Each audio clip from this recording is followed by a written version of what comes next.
Hello everyone, Muppidi Srikala Telugu YouTube ఛానల్కి స్వాగతం. చాలా రోజుల తర్వాత ఈ వీడియో తీస్తున్నాను. మట్టితో వినాయకుణ్ణి చేసుకుంటూ మీ అందరికీ శ్రీ వినాయక వ్రతకథ చెప్పుదాము అని అనుకుంటున్నాను. శ్రీ అఖిలాండ కోటి బ్రహ్మాండ నాయకుడైన భగవంతుని సృష్టి విశేషముకు భారతదేశంలో చాలా కాలంనకు పూర్వం చంద్రవంశానికి చెందిన ధర్మరాజు అనే రాజు జ్ఞాతుల వలన సిరి సంపదలన్నీ పోగొట్టుకొని భార్యతోనూ నలుగురు తమ్ములతోనూ కలిసి వనవాసం చేయుచు ఒకనాడు నైమిషారణ్యంనకు వెళ్ళాడు. అక్కడ శౌనికాది ఋషి ప్రముఖులకు అనేక పురాణ రహస్యాలను బోధించుచున్న సూత మహామునిని దర్శించి నమస్కరించి, అయ్యా, మేము మా దాయాదులచే దగా చెయ్యబడి ధన కనక వస్తు వాహన రాజ్యాధికారములన్నిటినీ పోగొట్టుకుని ఉన్నాము. ఈ కష్టములన్నీ గడిచి మా రాజ్య వైభవములు మరలా మాకు లభించుటకు గాను ఏదైనా సులభమైన వ్రతాన్ని ఉపదేశించండి అని ప్రార్థించగా, సూతుడతనికి వినాయక వ్రతం చెయ్యి అని ఆదేశించి ఇలా చెప్పసాగాడు. ధర్మరాజా, ఒకానొక సందర్భంలో శ్రీ కుమారస్వామి కైలాసవాసి అయిన పరమశివుణ్ణి సందర్శించి, తండ్రి, మానవులు ఏ వ్రతం చెయ్యడం వలన సమస్తమైన విద్య విజయ వైభవాలను పుత్ర పౌత్రాదిగా వంశవృద్ధిని పొంది అన్ని కోరికలు తీరిన వారై సకల సుఖ సౌభాగ్యాలను పొందుతారో అటువంటి వ్రతాన్ని చెప్పవలసింది అని కోరాడు. అందుకు సమాధానంగా శివుడు, నాయన కుమారస్వామి, సర్వ సంపత్కరము ఉత్తమము ప్రథమమైన వినాయక వ్రతం అనేది ఒకటి ఉంది. దీనిని భాద్రపద శుద్ధ చవితి నాడు ఆచరించాలి.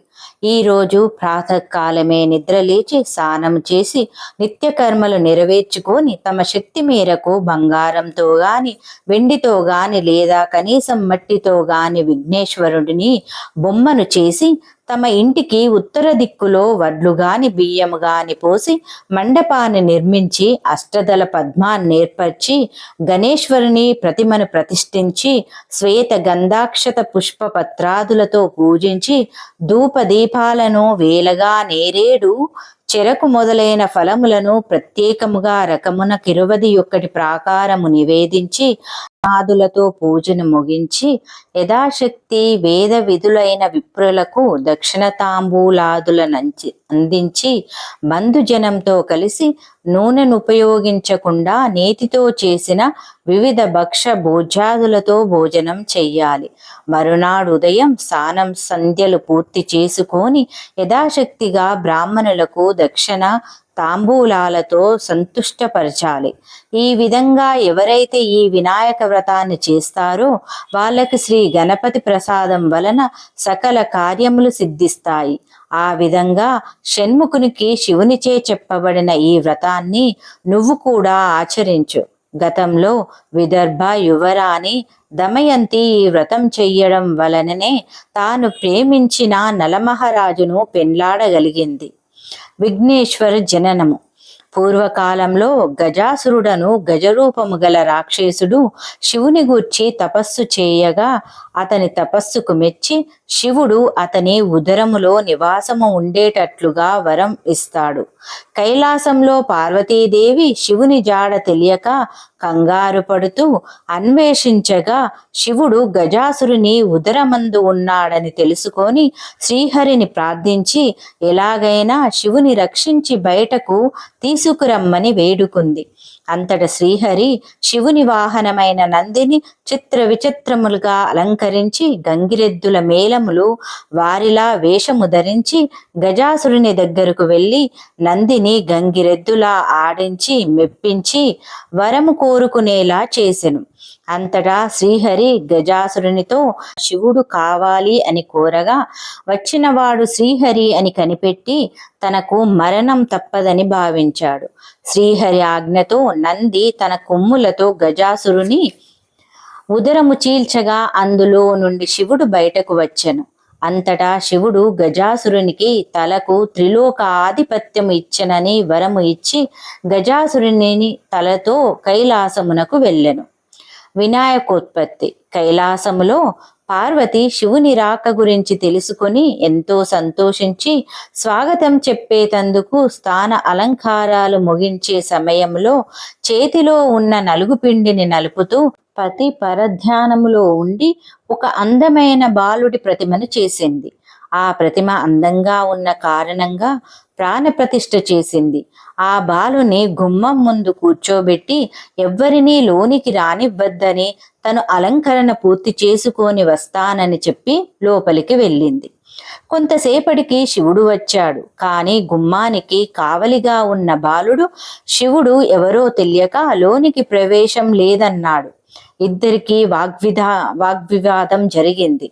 శివునికి తన ఇంట్లో తనకే అనుమతి లేదా అంటూ ఉగ్రుడై తన త్రిశూలంతో బాలుని కంఠాన్ని నరికివేశాడు. ఇంతలో పార్వతి వచ్చి శిరస్సు లేని బాలుని చూసి విలపించింది. శివుని ఎలాగైనా బాలుణ్ణి బతికించమని వేడుకుంది. అంతకు ముందే గజాసురుని సంహరించి తెచ్చిన శిరస్సుని ఆ బాలునికి మొండానికి అతికించి బాలుని బతికించాడు. గజాసురుని శిరస్సునకు శాశ్వత త్రిలోక పూజ్యతను కల్పిస్తానని ఇచ్చిన వరం ఇలా ఫలించింది. గణేశుడు గజానుడై త్రిలోక పూజ్యతను దక్కించుకున్నాడు. ఆ తర్వాత శివపార్వతులకు కుమారస్వామి జన్మించాడు. విఘ్నేశాధిపత్యం. ఒకనాడు దేవతలు, మునులు, ఋషులు అందరూ కలిసి పరమేశ్వరుని వద్దకు వచ్చి విఘ్నములకు అధిపతిని ఇమ్మని కోరారు. గణేశుడు తాను జ్యేష్ఠుడను కనుక తనకు ఆధిపత్యం ఇమ్మని తండ్రిని కోరాడు. కాని కుమారస్వామి, నువ్వు మరుగుజ్జువి, నువ్వేం అధిపతివి కాగలవు, తనను అధిపతిని చెయ్యమని శివుని ప్రార్థించాడు.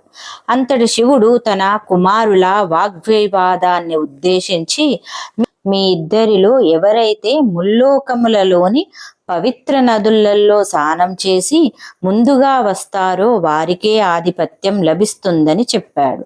కుమారస్వామి వెంటనే బయలుదేరాడు. కానీ గజాననుడు అచేతనుడై అంత వేగంగా ముల్లోకాలలోని అన్ని నదులలో స్నానం చేసి రావడం కష్టమని, దానికి ఉపాయం చెప్పమని తండ్రిని కోరాడు. అంతా పార్వతీ పరమేశ్వరులు గజానుని సూక్ష్మ బుద్ధికి మెచ్చి నారాయణ మంత్రం ఉపదేశించారు. నారములు అనగా జలములు, జలములన్నీ నారాయణి అధీనములు. అంటే నారాయణ మంత్ర ఆధీనంలో జలాలన్నీ ఉంటాయి. గజానుడు ఆ మంత్రం చదువుతూ తల్లిదండ్రుల చుట్టూ ప్రదక్షిణం చేశాడు.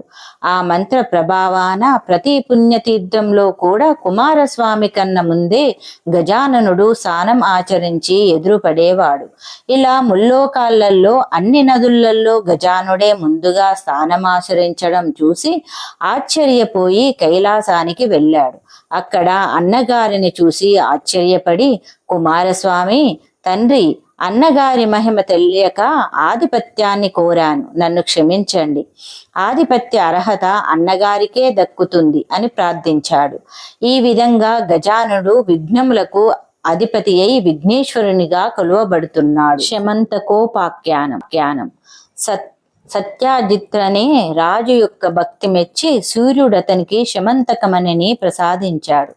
ఒకానొక సందర్భంలో శ్రీకృష్ణుడు ఆ మణిని తనకిమ్మని సత్యాజిత్రుడిని అడిగాడు. కానీ సత్యాజిత్రుడు తిరస్కరించాడు. తదుపరి కాలంలో సత్యాజిత్రుడు తమ్ముడైన ప్రసేనజిత్తుడనేవాడు ఆ మణి పొదిగిన హారాన్ని తాను ధరించి అడవిలో వేటకు వెళ్ళాడు.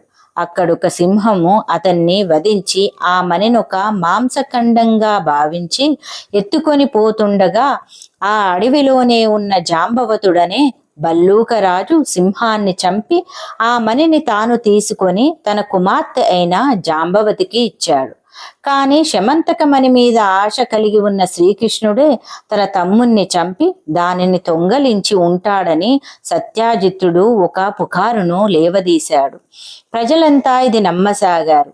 ఆ వార్త విని బాధపడిన బలరాముణ్ణి ఓదార్స్తూ శ్రీకృష్ణుడు, అన్నయ్య బాధపడకు, వినాయక చవితి నాడు పాలపాత్రలో చంద్రుని ప్రతిబింబం చూడడం వలనే నాకు ఈ అపవాదు కలిగిందని చెప్పాడు. చవితి చంద్రుణ్ణి అపవాదికి సంబంధమేమిటని బలరాముడు అడగగా శ్రీకృష్ణుడిలా చెప్పసాగాడు. శ్రీ వినాయకుడు చంద్రుని శపించుట. శ్రీ వినాయకుని జన్మదినమైన ఒకానొక భాద్రపద శుద్ధ చవితి నాడు కైలాసంలో కుంజరూపధరుడైన విఘ్నేశ్వరుడు ఆనంద తాండవం చేస్తూ ఉండగా అక్కడే ఉన్న చంద్రుడది చూచి అపహాస్యం చేశాడు. అందుకు కోపించిన వినాయకుడు, ఓరి చెవితి చంద్రుడా, ఈ రోజు నుంచి నిన్ను చూసిన వాళ్ళందరూ నీలాపనిందల పాలై పొయ్యేదురుగాక అని శపించాడు. అనంతరం చంద్రుడు దేవతలు కలిసి ప్రార్థించిన మీదట భాద్రపద శుద్ధ చవితి నా జన్మదినం నాడు శివుడు కుమారస్వామికి చెప్పిన విధంగా నన్ను పూజించి ఈ కథ చెప్పుకొని ఈ కథాక్షంతలను ధరించిన వారు త్వరలోనే అపవాదుల నుండి బయటపడి అన్ని విధాలైన సుఖ సంపదలు సౌభాగ్యాలను పొందుతారని వరమిచ్చాడు. ఆ సంగతి తెలిసి కూడా నేను గత వినాయక చవితి నాడు ఆయనను పూజించకుండానే ఆ రాత్రి పాలకుండలో చంద్రుడి ప్రతిబింబం చూడడం వల్లనే ఈ అపనింద పడ్డాను. బలరాముడు తక్షణమే శ్రీకృష్ణుడి చేత వినాయకుడి వ్రతం చేయించాడు. వ్రతం చేసుకుని కథాక్షంతలు ధరించి కృష్ణుడు తన అపనిందను మాపుకునేందుకు గాను బయలుదేరాడు. శ్రీకృష్ణుడు సరాసరి ప్రసేనజిత్తు వెళ్ళిన అడవికి వెళ్ళి అక్కడ అతని మృతకళేబరాన్ని దాని చెంతనే ఉన్న సింహపు అడుగు జాడలను చూసి వాటిని వెన్నంటి వెళ్ళి జాంబవతుడి జాడలు తెలుసుకొని అతని గుహలోకి ప్రవేశించాడు. జాంబవతుడి కూతురు జాంబవతి యొక్క క్రీడాలోక కేలి కందుకంగా కట్టి ఉంది శమంతకమని. దానిని తీసుకోబోయిన శ్రీకృష్ణుడిని జాంబవతుడు నిరోధించాడు. ఇద్దరికీ యుద్ధం జరిగింది. జాంబవతుడు ఓడిపోయాడు. శమంతకమణితో పాటు కూతురైన జాంబవతిని కూడా శ్రీకృష్ణునికి సమర్పించుకున్నాడు. కృష్ణుడు జరిగినది అందరికీ చెప్పి మణిని సత్యాజితునకు ఇచ్చాడు. కృష్ణుడిని నిందించినందుకు సిగ్గుపడ్డ సత్యాజిత్తుడు తన కుమార్తె అయిన సత్యభామను కూడా శ్రీకృష్ణునికి ఇచ్చి వివాహం జరిపించాడు. ధర్మరాజా వృతానుసారుణ్ణి చంపేందుకు ఇంద్రుడు గంగను భూమికి తెచ్చేటప్పుడు భగీరథుడు క్షీరసాగర మదనమప్పుడు దేవదానవులు సీతాన్వేషణలో శ్రీరాముడు కుష్ఠవ్యాధి నివారణకు సాంబుడు కూడా ఈ వినాయక వ్రతాన్ని చేసి విజయ ఆయురారోగ్యాలను పొందారు. తన వ్రతం చేసిన భక్తులు తలచిన పనులన్నీ తక్షణమే సిద్ధింపజేస్తాడు. కనుకనే ఈయనను సిద్ధి వినాయకుడు అన్నారు. విద్యార్థులందరికీ విద్యను, జయార్థులందరికీ జయాన్ని, ధనార్థులందరికీ ధనాన్ని, పుత్రార్థులందరికీ పుత్రులను ప్రసాదిస్తుంది ఈ వ్రతం. వితంతువులు పూజించినట్లయితే మరే జన్మలోనూ వైధవ్యాన్ని పొందరు. కాబట్టి ధర్మరాజా, నువ్వు ఈ వ్రతం చేసి నీ శత్రువులను గెలిచి మరలా రాజ్యాన్ని పొందు. సమస్త బ్రహ్మ క్షత్రియ వైశ్య శూద్రాదులు కూడా ఈ వ్రతాన్ని యథావిధిగా ఆచరించి శ్రీ గణపతి అనుగ్రహం చేత సకల ఐశ్వర్యాలను పొందుదురుగాక అని సూతుడు చెప్పగా విని ధర్మరాజీ వ్రతం చేసి కష్టములు తీరి శత్రువులను గెలిచి రాజ్యాన్ని సంపాదించుకొని మహారాజుగా పట్టాభిషిక్తుడయ్యాడు. శ్రీ వినాయక వ్రతకృత సంపూర్ణం. మీరందరూ కూడా ఈ వ్రతాన్ని ఆచరించి కథను చదివి కథాక్షంతలు తల మీద వేసుకొని సుఖ సంతోషాలతో ఉండాలని కోరుకుంటున్నాను. అందరూ లైక్ చేసి, షేర్ చేసి, సబ్స్క్రైబ్ చేసుకోండి.